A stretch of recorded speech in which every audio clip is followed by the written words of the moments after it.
गति 100 शब्द प्रति मिनट। डिक्टेशन शुरू होने में समय शेष है 5 सेकेंड। Ready and start. सभापति महोदय, ये शब्द मेरे नहीं हैं बल्कि राष्ट्रपिता के हैं। जो लोग आज सरकार में बैठे हुए हैं, क्या वे अपने दिल में सोचेंगे कि यह देशद्रोह शब्द बालकों को अंग्रेजी पढ़ाने के लिए राष्ट्रपिता का कहा हुआ है।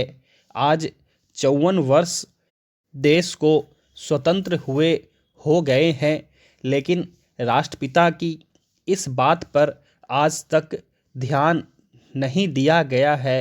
अंग्रेजी भाषा को पढ़ाना क्यों बंद नहीं किया गया और उसको दैनिक कार्यों में क्यों प्रयोग में लाया जाता है। मैं इस बात को कई बार इस सदन में कह चुका हूँ और मैंने इस विधान परिषद की नियमावली में 1 वर्ष पहले एक संशोधन भी रखा था, लेकिन मेरा दुर्भाग्य है कि वह संशोधन वर्ष भर से इस सदन में प्रस्तुत नहीं हो सका। मेरी अपनी राय है कि कम से कम दैनिक कार्यों के लिए यदि सरकार अंग्रेजी भाषा पर बंधन लगा दे तो बहुत अच्छा हो और जो यह अनुशासनहीनता है वह भी समाप्त हो जाए। सभापति महोदय, जैसा कि मेरे मित्र ने कहा, लड़कों के माता पिता अंग्रेजी का प्रयोग करते हैं और उनके शिक्षक भी उसका प्रयोग करते हैं। फिर बालकों पर उसका प्रभाव क्यों नहीं पड़ेगा। मैं उनसे सहमत हूँ कि बालकों में नकल करने की आदत होती है, जैसा वे अपने बड़ों को करते देखते हैं वैसा ही वे करते हैं। अगर हम कोई बुरा काम करेंगे तो उसका प्रभाव बालकों पर अवश्य पड़ेगा। आप देखेंगे कि जिस मनोवृत्ति के माता पिता और शिक्षक होते हैं उसी प्रकार के बालक भी होते हैं। हम दूसरों को तो परामर्श दे देते हैं, लेकिन स्वयं उस पर अनुपालन नहीं करते। इसके साथ ही साथ हमको शिक्षा प्रणाली की ओर भी ध्यान देना है। शिक्षा के जिन तरीकों को आजकल अपनाया जा रहा है वे वास्तव में लाभकारी नहीं हैं। सरकार की ओर से इस प्रकार का आदेश होना चाहिए कि 14 वर्ष तक बालकों को अपनी मातृभाषा में ही शिक्षा दी जाएगी और दैनिक कार्यों में भी अंग्रेजी का प्रयोग नहीं होगा। इस प्रस्ताव में अनेक महत्वपूर्ण बातों की ओर ध्यान दिलाया गया है।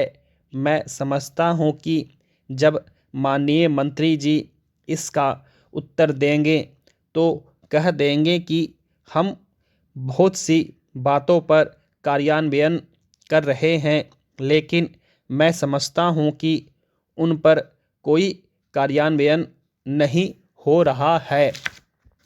सभापति महोदय, आज हमारे देश में जो ऊपर से लेकर नीचे तक शिक्षा दी जा रही है उसमें व्यवस्था ही एक कारण है जिसकी वजह से शिक्षा का स्तर गिरता जा रहा है। मेरा अपना विचार है कि जो शिक्षा प्रणाली है और जिस रूप में शिक्षा दी जा रही है वही अनुशासनहीनता का भी कारण है। अपने देश और प्रदेश में हर एक की अपनी अपनी भाषा है और वह बालक जो इस देश में पैदा हुआ है, जो अपनी मातृभाषा की गोद में पला है, उसको यदि अपनी मातृभाषा में ही शिक्षा दी जाए तो मेरा विचार है कि शिक्षा का स्तर ठीक हो सकता है। जो सबसे बड़ी भूल और कमी सरकार के द्वारा दी जाने वाली शिक्षा के संबंध में हो रही है वह यह है कि बालक की मातृभाषा में शिक्षा ना देकर उसको उस भाषा में शिक्षा देने की व्यवस्था की गई है जो हमारे देश या प्रदेश की भाषा कभी रही ही नहीं। मेरा अभिप्राय विदेशी भाषा अंग्रेजी से है। मैं यह मानकर चलता हूँ कि जब से यह भाषा इस देश में आई है, चाहे वह किसी कारण से आई हो, इसे आप भी और इस माननीय सदन के सदस्य भी जानते हैं कि उससे बुरे परिणाम ही निकले हैं, कोई भलाई नहीं हुई है। इस देश को जो हानि हुई है वह किसी से छिपी नहीं है। हम देख रहे हैं कि हमारे यहाँ जितना फैशन बढ़ रहा है और जितनी वेशभूषा बिगड़ रही है वह सब अंग्रेजी भाषा के ही कारण हैं। जिस समय यहाँ पर अंग्रेज़ों का राज्य था, प्रायः यह देखने को मिलता था कि वे लोग जो विशेषकर के किसी न किसी तरह से सरकारी पक्ष के ही होते थे, अंग्रेज़ों से मिलने के लिए जाते समय अंग्रेजी वेशभूषा का ही प्रयोग करते थे। परंतु इस प्रदेश और इस देश का दुर्भाग्य है कि अंग्रेज़ों का राज्य समाप्त हो जाने के बाद भी लोग उनकी वेशभूषा को पहनते चले जा रहे हैं। इससे जो प्रभाव हमारे देश के फैशन पर पड़ा उससे लाभ के बजाय हानि ही हुई और हो भी रही है।